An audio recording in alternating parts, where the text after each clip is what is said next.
Presidente da Assembleia Nacional, distintos deputados, dignos auxiliares do titular do Poder Executivo, ilustres jornalistas, povo angolano.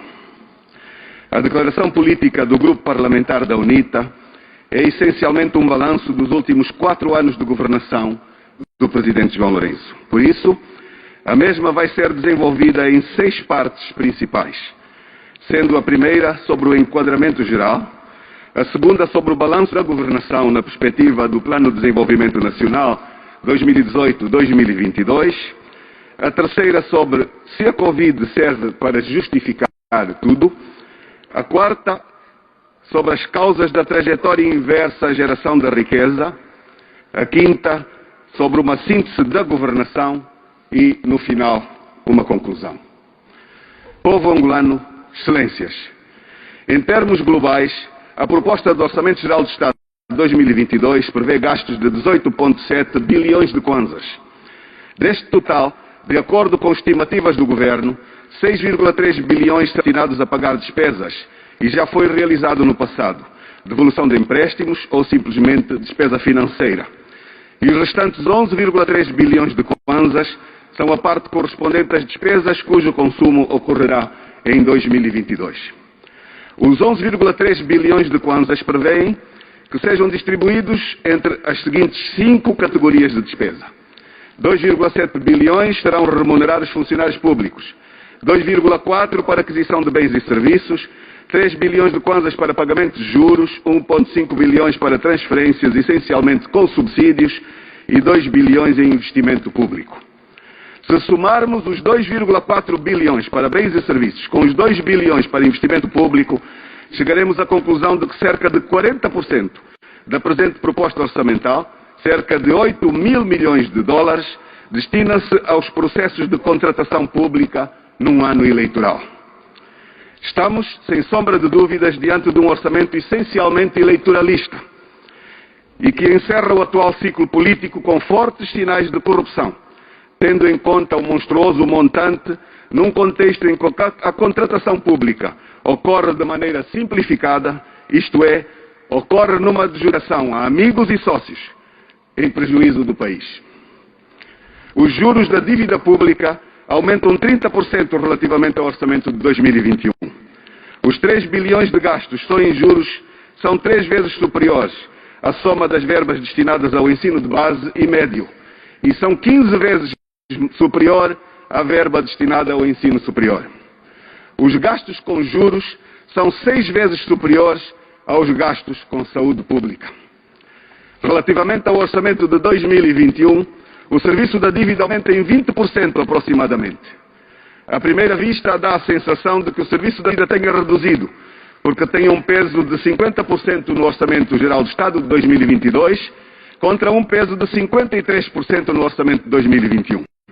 Mas não, pois em 2022 são 9,3 bilhões de kwanzas só de serviço da dívida, ao passo que em 2021 foram 7,8 bilhões de kwanzas.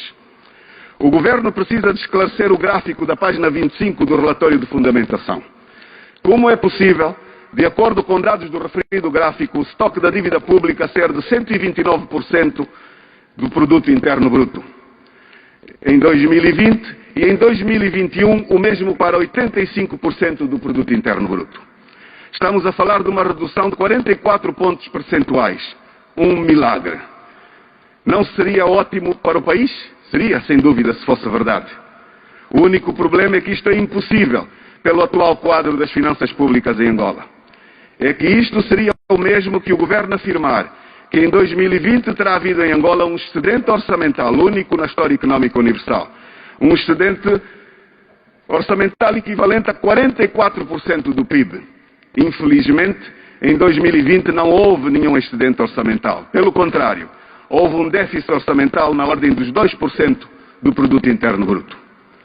Impõe-se um esclarecimento imediato do erro que o Governo terá cometido em relação a uma variável tão fundamental como é a dívida pública.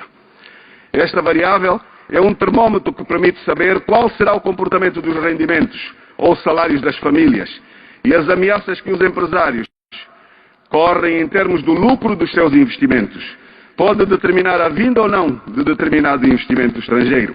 Permite saber o que o futuro reserva em termos de aumento ou diminuição da taxa de imposto numa economia. Como é bem sabido, o Orçamento Geral do Estado não é um objetivo em si próprio, mas sim o principal instrumento que um governo dispõe para promover o desenvolvimento. Para tal, procura-se promover um crescimento económico sustentável, capaz de retirar da pobreza, através da geração de emprego. Um maior índice de desenvolvimento humano é o objetivo central. Uma vez que o Orçamento Geral do Estado 2022 é o último do atual ciclo político e é o que restava para avaliar a atual governação à luz do seu próprio programa de governo, o atual debate sobre o Orçamento Geral do Estado é fundamentalmente um debate de balanço. Balanço da governação, PDN 2018-2022. O mandato do atual Presidente é marcadamente depressivo economicamente e repleto de pressupostos económicos equivocados. Quando olha para as previsões que o PDN 2018-2022 faz em termos da principal variável macroeconómica, o PIB, constata-se que em média anual, ao longo do mandato, o governo do Presidente João Lourenço erra 4 pontos percentuais na previsão do crescimento económico. Aliás, não devemos esquecer-nos que, a quando da apresentação do seu primeiro Orçamento do Estado em 2018, previu uma taxa de crescimento económico de 4,9%, mas no final fixou-se em menos de zero, ou seja, menos 10,1%. Foi uma margem de erro de 7 pontos percentuais naquele ano, e que tem sido assim para o mandato como um todo. O PIB é uma variável representativa da geração de riqueza, e o facto de ela ter assumido taxas negativas ao longo destes 4 anos diz-nos que estamos num processo sistemático de destruição de riqueza, de geração de emprego e aceleração da pobreza extrema. Isto explica muito bem a grande crise social que reina atualmente em Angola. Sobre o Covid-19, serve para justificar tudo. O ciclo político e económico passado, 2013-2017, se comparado ao ciclo 2018-2022, facilmente se poderá refutar o argumento oportunista segundo o qual a Covid-19 explica parte significativa do insucesso da atual governação. Nada mais infundado. Aliás, o próprio slogan da proposta de governação na altura era um reconhecimento disso mesmo e uma penitência, ainda que não sincera, de ser mais para distribuir melhor, era o reconhecimento de todos os erros cometidos com a abundância dos petrodólares.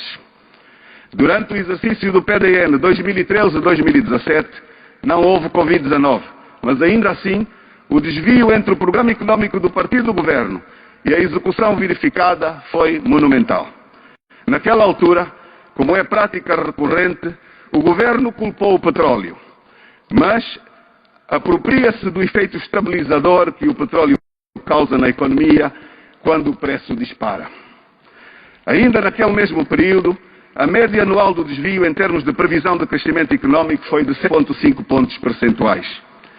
Culpar a Covid-19 e o petróleo é persistir no erro de sempre, não discutir as causas reais da crise económica e social em Angola. Enquanto isto, este paciente chamado Angola vai se agravando, porque tem recebido tratamento na base de um diagnóstico errado. Importante partilhar que a Covid-19 até permitiu ao governo transferir parte substantiva do pagamento da dívida para 2023. Falo especialmente do serviço da dívida para com a China. Infelizmente, o governo tem olhado para o facto como uma poupança, quando na verdade está desde já a penalizar o próximo ciclo governativo, que poderá nem ser seu. Em relação aos credores internos, houve uma imposição destes comprarem a sua própria dívida no da maturidade. Isto é, na fase em que deveriam ser pagos e ser remunerados, eles foram obrigados a pagar, ou melhor, a comprar a própria dívida. Este é um outro fator artificial para esconder os riscos de default, de falência.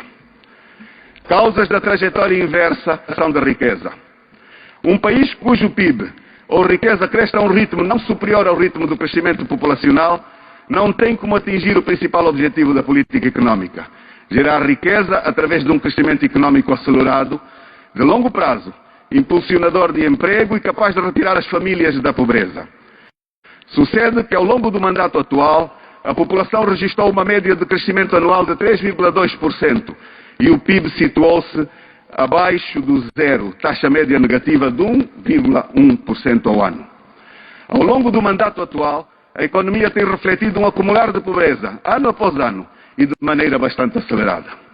Ao atual ritmo de crescimento populacional de 3,2% ao ano, a única forma de reverter esta situação é a economia gerar taxas de crescimento econômico significativamente acima de 3,2% e por variadíssimos anos ininterruptos. Para tal, precisa-se antes de mais promover reformas políticas e económicas que propiciem ao país um marco elevado e que, por sua vez, determina a capacidade da economia a gerar poupança doméstica e externa, acumular capital nacional e estrangeiro, acumular tecnologia de produção, incrementar os seus níveis de produtividade e ocorrer uma valorização natural dos salários como consequência.